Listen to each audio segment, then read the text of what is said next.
তারা জানতে চেয়েছেন যে আমাদের কোনো স্পেসিফিক এরিয়া অফ কনসার্ন আছে কিনা। আমরা বলেছি অবশ্যই আছে, কিন্তু সেইটা আগেই আমরা আপনাদেরকে জানাতে পারছি না। আমাদের এই কনসার্নগুলো এইটা মিট আপ করার জন্য যারা দায়িত্বপ্রাপ্ত আগে তাদেরকে জানাবো। প্রধানত নির্বাচন কমিশন, এবং নির্বাচন কমিশনকে অর্থবহ সহযোগিতা দেওয়ার দায়িত্ব হচ্ছে সরকারের। আমরা এই দুই অথরিটিকে জানানোর পরে আমরা যদি সমাধান পেয়ে যাই, বাইরে কাউকে আমরা জানাবো না। কিন্তু যদি আমরা সমাধান না পাই, তাহলে আমরা এটাকে অবশ্যই জনগণের জানার অধিকার আছে, আমরা জানাবো, তখন আপনারাও জানবেন।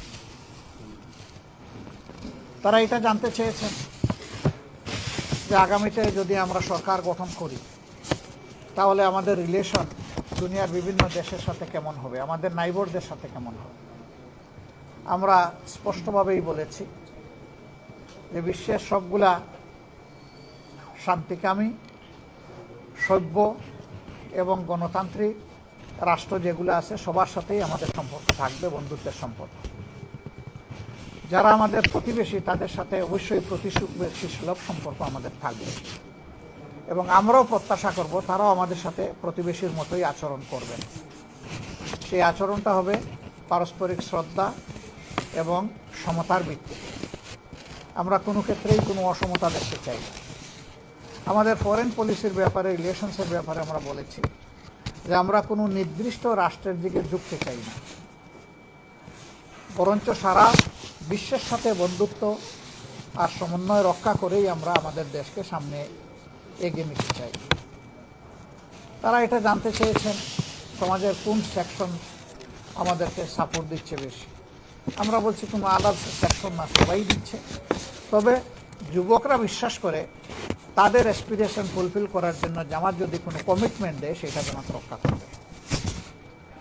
এই বিশ্বাসের জায়গা থেকেই এ পর্যন্ত হয়ে যাওয়া গুরুত্বপূর্ণ পাবলিক বিশ্ববিদ্যালয়গুলোতে যে নির্বাচন হয়েছে, এখানে তার রিফ্লেকশন হয়েছে।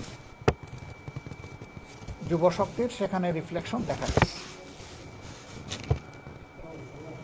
আমরা আমাদের মা বোনদের ব্যাপারে, তাদের সিকিউরিটির ব্যাপারে আমরা খুবই অ্যাটেন্টিভ, এবং আমরা বিশ্বাস করি যে মা বোনেরা আমাদেরকে এবার প্রধানত চয়েস করবে। এর লক্ষণ আমরা ইতিমধ্যে দেখতে পাচ্ছি। আমাদের বোনদের, মায়েদের নির্বাচনী প্রচারণায় বিভিন্ন জায়গায় বাধা দেওয়া হচ্ছে, এমনকি হেজাব খুলে নেওয়ার ঘটনাও ঘটেছে। ঘোষণা দেওয়া হয়েছে এদের কাউকে দেখলে তোমরা ঠেকিয়ে দেবা, কোথাও বলা হয়েছে তাদেরকে তাড়িয়ে দেবা। মা বোন তো সবারই আছে। এই শব্দগুলা কেন? রাজনৈতিক দলের কাজ হচ্ছে সকল শ্রেণী পেশার বয়সের মানুষকে, লিঙ্গের মানুষকে সম্মান দেখানো। শুধু রাজনৈতিক কারণে আমরা কাউকে অপমান করার অধিকার রাখি না। মায়েরা তাদের মতো করে ডিসিশন নেবে, যেমন ভাইয়েরা তাদের মতো করে ডিসিশন নেবে। আমি তার ডিসিশন প্রক্রিয়া বাধা দেওয়ার, আমার যদি 10 জনকে ক্যাম্পেইন করার অধিকার থাকে, অবশ্যই তিনি মেল না ফিমেল এই কথা বড় কথা না, তারও অধিকার আছে, তিনিও ক্যাম্পেইন করবেন। আমাদের এই মিউচুয়াল রেসপেক্টের জায়গাটা আমাদের রক্ষা করতে। আমরা বিশ্বাস করি আগামীতে বাংলাদেশের জনগণ সঠিক সিদ্ধান্ত নেবে, এবং তারা দেশকে নিরাপদ করার জন্য, দুর্নীতিমুক্ত করার জন্য, সুশাসন কায়েমের জন্য, ন্যায় ন্যায়ের বিচার আমরা দেশবাসীর প্রতি, আল্লাহর প্রতি কৃতজ্ঞ থাকব, এবং চেষ্টা করব আমাদের উপর অর্পিত দায়িত্বের আমানতের বোঝা সঠিকভাবে বহন করার, আমানত রক্ষা করার। তবে যদি জনগণ অন্য কাউকেও সহযোগিতা করে, সিমিলারলি অন্যরা যদি অপোজিশন গ্যালারিতে বসেন, বিরোধী দলে বসেন, তাদের কাছ থেকে একই জিনিস আমরা প্রত্যাশা করি, for the sake of the country. Moreover democracy এবং কোনো স্টেবল একটা সমাজের উন্নয়নের জন্য, এগিয়ে যাওয়ার জন্য স্থিতিশীল সমাজ ব্যবস্থা খুবই গুরুত্বপূর্ণ। আমরা চিন্তা করছি নির্বাচন হয়ে যাওয়ার সাথে সাথে নির্বাচনে অংশ, এই প্রক্রিয়ায় কোনো রাজনৈতিক দল বা পক্ষ হস্তক্ষেপ করতে পারবেন না। স্বাধীনতা তারা বুক করবে। তবে বিচার বিভাগেরও অ্যাকাউন্টেবিলিটির বা দায়বদ্ধতার জায়গা থাকবে, জবাবদিহিতার জায়গা থাকবে, সেটাও নিশ্চিত করা, যাতে একটা চেক অ্যান্ড ব্যালেন্স মেনটেন হয়। আমাদের 3 নম্বর শর্ত, আমরা বিশ্বাস করি দেশের জনগণ 54 বছরের রাজনীতি দেখার পরে ডেফিনেটলি হতাশ। ওই রাজনীতির জনগণ আর দেখতে চায় না, ওই রাজনীতির একটা পরিবর্তন চায়। আর সেই পরিবর্তনের জন্যেই মাসের পর মাস জাতীয় ঐক্যমত্য পরিষদ বসেছে। অলমোস্ট সকল সেন্সিবল পলিটিক্যাল পার্টি সেখানে পার্টিসিপেট করেছেন, যারা এই নির্বাচনে অংশগ্রহণ করেছে। এখান থেকে যে রিকমেন্ডেশনগুলো উঠে এসেছে, এগুলাকে ওন করতে হবে এবং কমিটমেন্ট করতে হবে যে ক্ষমতায় গেলে ওগুলো আমরা একসাথে বাস্তবায়ন করব। এই সংস্কার বাস্তবায়ন, ন্যায় বিচার নিশ্চিত এবং দুর্নীতি বিরোধী অবস্থান, এইটা যদি পরিষ্কার হয়, আমরা সকল জায়গায় সব ধরনের সহায়তা করার জন্য আমরা প্রস্তুত। আপনারা ভালো থাকবেন, আরও আপনাদের সাথে আমাদের অনেক কাজ হবে। আমরা চাই আপনাদের খোলা চোখ, সজাগ থাকুক, কেউ যাতে আমাদের প্রত্যাশার এই নির্বাচন, এখানে উপস্থিত যারা আমি বিশ্বাস করি 80 আপনারা জীবনে একটা ভোট হইতে পারেন, আপনি আপনার ভোট নিশ্চিত করবেন এবং আপনি সমাজের আপনার সহযোগী সহযোদ্ধা তরুণদের ভোটগুলোও নিশ্চিত করবেন, তরুণদের ভোটগুলোও নিশ্চিত করবেন। এই ক্ষেত্রে ওয়াচ ডগ হিসাবে আপনাদের খোলা চোখে আপনারা জাতির অত্যন্ত সতর্ক পাহারাদার হিসাবে দায়িত্ব পালন করবেন, এটাই আমরা আপনাদের কাছে প্রত্যাশা করি। আল্লাহ আপনাদের সকলে ভালো করুন, আল্লাহ আমাদের দেশের উপর রহম করুন এবং আগামী নির্বাচনটা সুন্দর হওয়ার জন্যে দেশবাসীকে সর্বাত্মক সহযোগিতা করার আহ্বান আমরা জানাচ্ছি। আমরা আবারও বলি, আমরা সংস্কারের পক্ষে, অতএব আমরা হা ভোটের পক্ষে।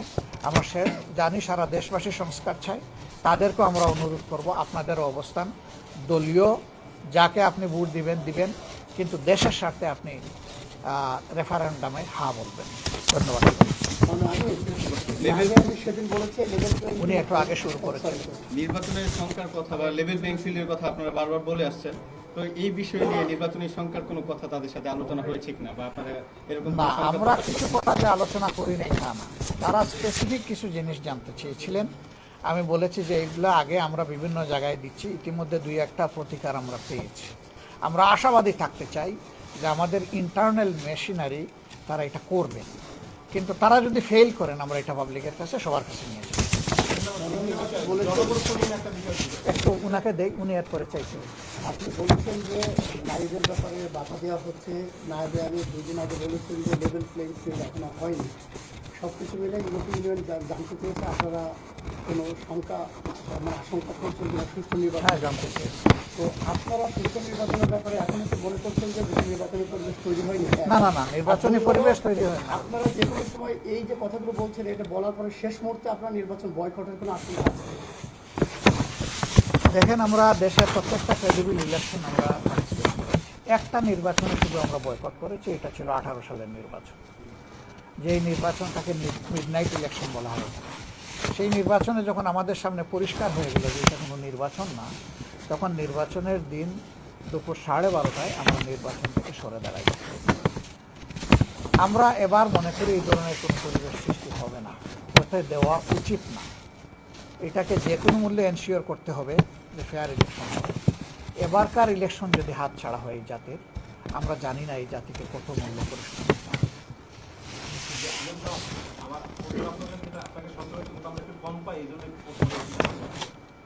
আপনি কয়েকদিন আগে তাহের ভাই আমাদেরকে জানিয়েছিলেন এবং আপনাদের দলের পক্ষ থেকেও একটা প্রেস বিজ্ঞপ্তি দেওয়া হয়েছে লেভেল প্লেইং ফিল্ডের ব্যাপারে। আমরা একটি বিষয় আপনার দৃষ্টি আপনার মতামত চাই। সাম্প্রতিক দেখা গেছে বাংলাদেশের গণমাধ্যম, বিশেষ করে কিছু নির্দিষ্ট মূলধারা গণমাধ্যমেও একটু দলের ঢুকে পড়ছে এবং এই যে ঢুকে পড়ার প্রবণতা, গণঅভ্যুত্থানের সময় একটি পক্ষকে আর কি সেভ করার জন্য তারা এই একই অবস্থান ছিল। আপনার কাছে সাম্প্রতিক যে সমীক্ষাগুলো দেখা গেছে যে আপনি সেকেন্ড পপুলিস্ট একটি দলের প্রধান, সেই হিসেবে আপনার কাছে গণমাধ্যমগুলোতে একটি দিকে ঢুকে পড়ার প্রবণতা এটা আসলে আর শেষ থেকে শুরু করি। আমরা নিজেদেরকে সেকেন্ডও মনে করি না, ফার্স্টও মনে করি না। আমরা এই ব্যাপারটা জনগণের হাতে তুলে দিতে চাই। জনগণ ডিসাইড করবে কে ফার্স্ট কে সেকেন্ড। নাম্বার 2, আপনি বলেছেন যে কতিপয় গণমাধ্যম, মূলধারার গণমাধ্যম, তাদেরকে দেখা যাচ্ছে তাদের রোল কোনো একটা নির্দিষ্ট দলের পক্ষে ঝুঁকে যাচ্ছে। ওই ঝুঁকাতে এখন বাংলাদেশে বড় কিছু হয় না, এটা ঠিক, কিন্তু আমরা তাদের কাছে এটা এক্সপেক্ট করি না, এটাও ঠিক। গণমাধ্যমের পজিশন, গণমাধ্যম এটা দলীয় মাধ্যম না, এটা মাথায় রেখে গণমাধ্যম ফাংশন করুক, সেটাই আমরা প্রত্যাশা করি। সকল গণমাধ্যমের কাছে এটা আমাদের প্রত্যাশা। দেখেন, গণমাধ্যমের কথাই যদি সব হতো তাহলে ঢাকা বিশ্ববিদ্যালয় নির্বাচনটাই ধরুন, সেখানেও তো কোনো কোনো গণমাধ্যমের পক্ষপাতিত্বমূলক একদম প্রকাশ্য আচরণ ছিল, কিন্তু তারা কি সফল হয়েছেন? তারা সফল হননি। আমরা আমাদের জনগণকে এনাফ সেন্সিবল এবং সতর্ক মনে করি, সচেতন মনে করি। আমরা আমাদের জনগণকে মিসআন্ডারস্ট্যান্ড করি না। আমি বললেই একটা জনগণ খেয়ে ফেলবে, আমি এটা বিশ্বাস করি না। আমার বলাটা যদি জেনুইন হয় সেটা রিসিভ করবে, যদি না হয় তাহলে আমার দিকে ছুঁড়ে মারবে। এটাই জনগণ করবে, সেটা আমরা প্রত্যাশা করি। তবে গণমাধ্যমের মর্যাদার জায়গাটা নিজেরা সংরক্ষণ করবেন, আপনাদের কাছে আমরা এটা আশা করি। এই জায়গাটা নষ্ট হয়ে গেলে, এটাকে বলা হচ্ছে চতুর্থ স্তম্ভ, কার্যত আমার কাছে এটা দ্বিতীয় স্তম্ভ। আপনি বলবেন কার্যত আবার কীভাবে? সমাজের 2টা সেকশনকে 4 দিক থেকে 4D ডাইমেনশনে দেখতে হয়। একটা হচ্ছে পলিটিশিয়ান, তারা যেহেতু জাতিকে নেতৃত্ব দেবেন, আর একটা হচ্ছে গণমাধ্যম, তারা 4 দিক থেকে দেখবেন। তারা যদি এক দিক থেকে দেখেন তাহলে বাকি 3 দিকের উপর তারা ইনসাফ করতে পারবেন না। আমরা তাদের কাছে ইনসাফ চাই। সমাজের যদি এটা দর্পণ হয়ে থাকে, আর গণমাধ্যম ব্যক্তিত্বরা আপনারা যারা আছেন, আপনারা যদি বিবেক হয়ে থাকেন, তাহলে আমরা বিবেকের প্রতিফলনটা ওই দর্পণে দেখতে চাই। এটা যখন হবে, আমরা যে কথাটা সবসময় অনুরোধ করে আসি যে আপনি আপনার অবস্থানে থাকুন, সাদাকে সাদা বলুন, কালোকে কালো বলুন। সেই কালো আমি হলেও আমাকে ছাড়বেন না। হয়তো আমি পুরাটা কালো না, আংশিক কালো, ওইটাও তুলে ধরেন, সমস্যা নাই। তখন আমার লাভ হবে, আমি আমার কালো পোর্শনটা হোয়াইট করার চেষ্টা করব, আমার নিজের সংশোধনের দরজা খুলবে। আপনি আপনার ভাষায় সমালোচনা করেন, তাতেও আমার কোনো আপত্তি নাই। আমার মনোনীত ভাষায় আপনাকে সমালোচনা করতে হবে, এটাও কোনো শর্ত না। আপনি যেমনটা পছন্দ করেন তেমনই করেন, কিন্তু ওইটার জন্য শর্ত নির্ণয় হয়। এটাই শুধু আমাদের শর্ত।